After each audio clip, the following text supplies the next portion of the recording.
नमस्कार, मैं हूं सत्यपाल और आप देख रहे हैं CWB हिंदी न्यूज।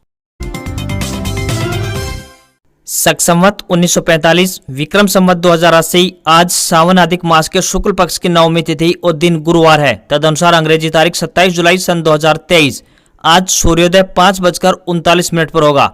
सबसे पहले एक नजर मुख्य हेडलाइंस पर। क्लर्कों की मांग मानने से सरकार का इनकार, 35,400 रुपए पर तीसरी बार मीटिंग में नहीं बनी बात, जारी रहेगी हड़ताल, अब अगले हफ्ते फिर बैठक। हरियाणा में ग्रुप सी भर्ती का फिजिकल टेस्ट शेड्यूल जारी, 2 अगस्त से शुरू, 19 दिन चलेंगे। महिलाओं की छाती भी मापी जाएगी। हरियाणा शिक्षा बोर्ड ने प्रमाण पत्र वेरिफिकेशन फीस बढ़ाई, अब डुप्लीकेट और ओरिजिनल सर्टिफिकेट के लिए देने होंगे 500 रुपए। ये मोदी की गारंटी है। पीएम ने कहा, देश मेरे तीसरे टर्म में दुनिया की टॉप 3 इकोनॉमी में होगा शामिल। हरियाणा के बुजुर्गों को मिलेगी 3,000 रुपए मासिक पेंशन। सीएम खट्टर 1 से 2 दिन में कर सकते हैं बड़ी घोषणा। अब खबरें विस्तार से।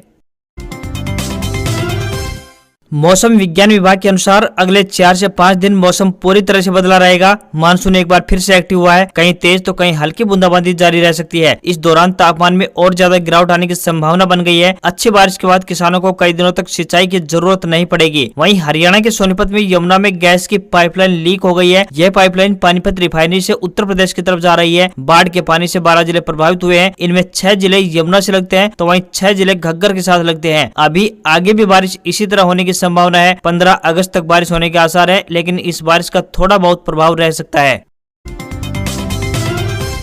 हरियाणा में क्लर्क एसोसिएशन और सरकार के बीच जारी मीटिंग खत्म हो गई है। मीटिंग में दोनों पक्षों के बीच 3 दौर की वार्ता हुई, लेकिन क्लर्कों के द्वारा मांगे जा रहे 35,400 ग्रेड पे किए जाने से सरकार ने साफ इनकार कर दिया है। यह भी स्पष्ट किया गया है कि पे स्केल सरकार बढ़ाएगी, लेकिन इतना नहीं जितना वे मांग कर रहे हैं। बैठक का कोई हल नहीं निकलने के बाद अब अगले सप्ताह फिर मीटिंग का आयोजन किया जाएगा। हरियाणा में 5 जुलाई से चल रही क्लर्क एसोसिएशन की हड़ताल को 23 दिन हो गए हैं। हड़ताल के कारण 105 तहसीलों और सब तहसीलों में रजिस्ट्रियों का काम ठप पड़ा है। इससे सूबे को लगभग 250 करोड़ रुपए से ज्यादा का नुकसान हो चुका है।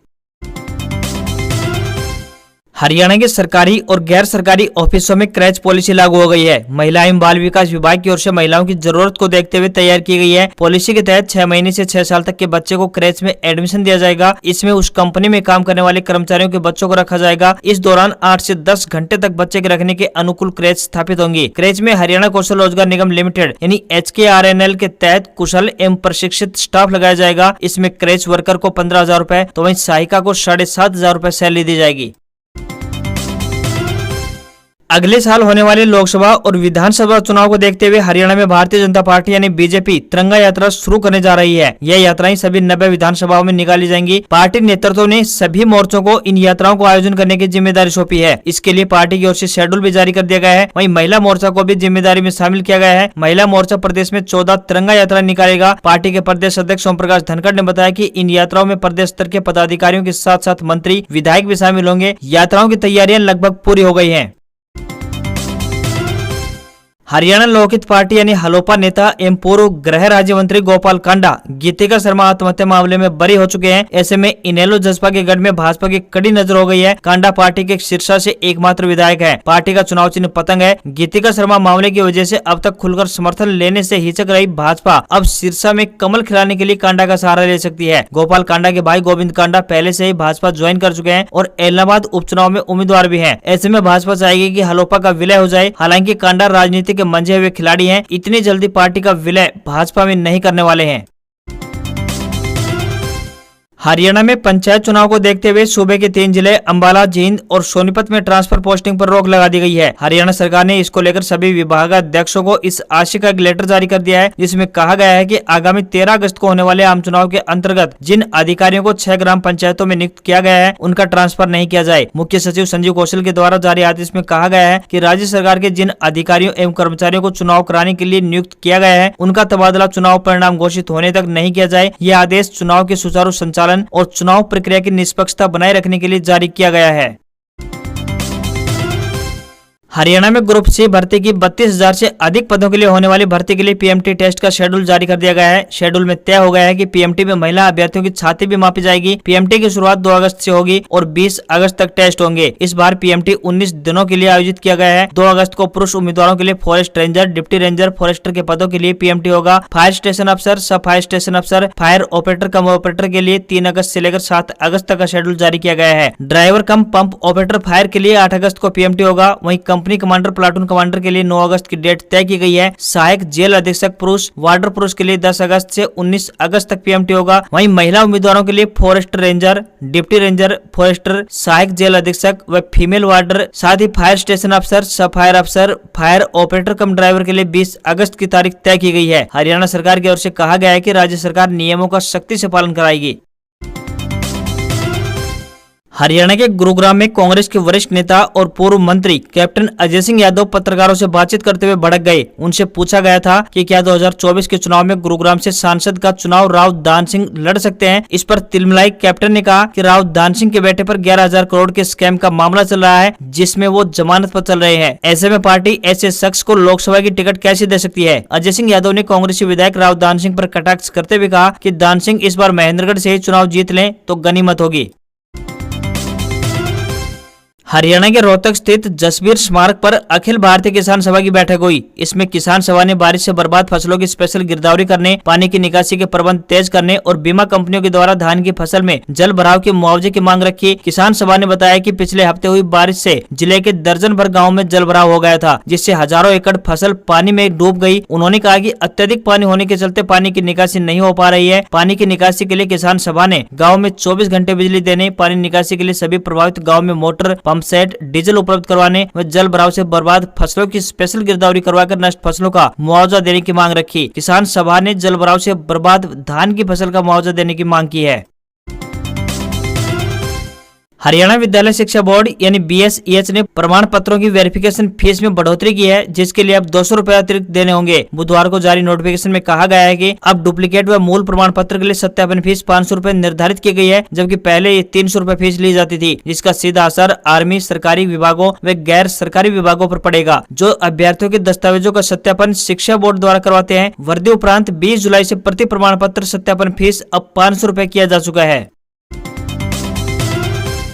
राजस्थान में दिसंबर 2023 में विधानसभा चुनाव है। चुनावी तैयारियों के चलते अब जसपा ने राजस्थान का रुख कर लिया है। जेजेपी राजस्थान की जाट बाहुल्य 18 सीटों पर फोकस कर रही है। जेजेपी ने राजस्थान की सूरतगढ़ में 2 दिन पहले ही किसान महापंचायत की। जेजेपी हरियाणा में 2019 विधानसभा चुनाव के अपने घोषणा पत्र के सहारे राजस्थान में एंट्री करने जा रही है। इसे राजस्थान में लागू करने के वायदे कर रही है। हालांकि इस चुनावी प्रमाण पत्र से उसे हरियाणा में 90 में से 10 सीटें हासिल हुई थी। वहीं राजस्थान में स्थानीय निवासियों के द्वारा 75% आरक्षण का वादा है। पंचायतों में महिलाओं के लिए 50% आरक्षण का वादा किया जा रहा है। हरियाणा सरकार द्वारा किसानों की फसल खराब होने पर दिए जाने वाले मुआवजे, सब्जियों के लिए भावांतर भरपाई और बुढ़ापा पेंशन 2750 रुपए देने जैसी योजनाओं का भी जिक्र किया गया।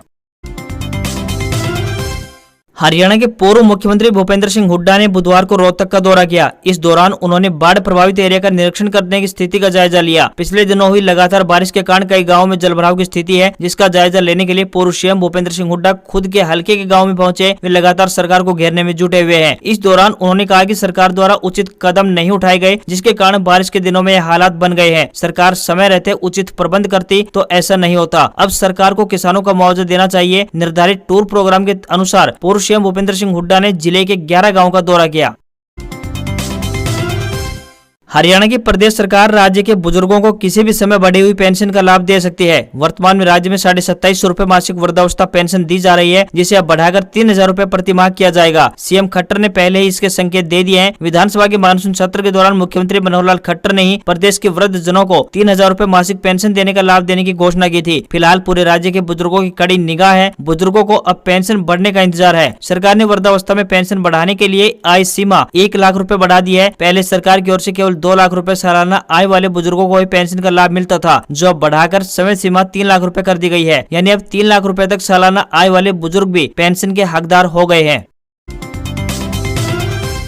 प्रधानमंत्री श्री नरेंद्र मोदी ने कहा है कि मेरे तीसरे टर्म में दुनिया की पहली 3 इकोनॉमीज में एक नाम भारत का होगा। ये मोदी की गारंटी है। उन्होंने कहा कि 2024 के बाद तीसरे टर्म में देश की विकास यात्रा तेजी से बढ़ेगी। देशवासी अपने सपने अपनी आंखों के सामने पूरे होते देखेंगे। प्रधानमंत्री मोदी ने यह बात बुधवार शाम नई दिल्ली में रीडेवलप किए गए इंटरनेशनल एग्जीबिशन कम कन्वेंशन सेंटर यानी IECC का इनॉग्रेशन करने के बाद कही। IECC की इमारत का नाम भारत मंडपम रखा गया है। पीएम ने इस मौके पर सिक्का और डाक टिकट भी जारी किया। प्रधानमंत्री मोदी ने कहा कि दुनिया का सबसे बड़ा सोलर विंड पार्क, सबसे ऊंचा रेल ब्रिज, दुनिया की सबसे लंबी टनल, दुनिया की सबसे ऊंची मोटरेबल रोड, दुनिया का सबसे बड़ा क्रिकेट स्टेडियम, दुनिया की सबसे ऊंची प्रतिमा, एशिया का दूसरा सबसे बड़ा रेल रोड ब्रिज भारत में है और जल्द ही दिल्ली में दुनिया का सबसे बड़ा म्यूजियम भी बनने जा रहा है।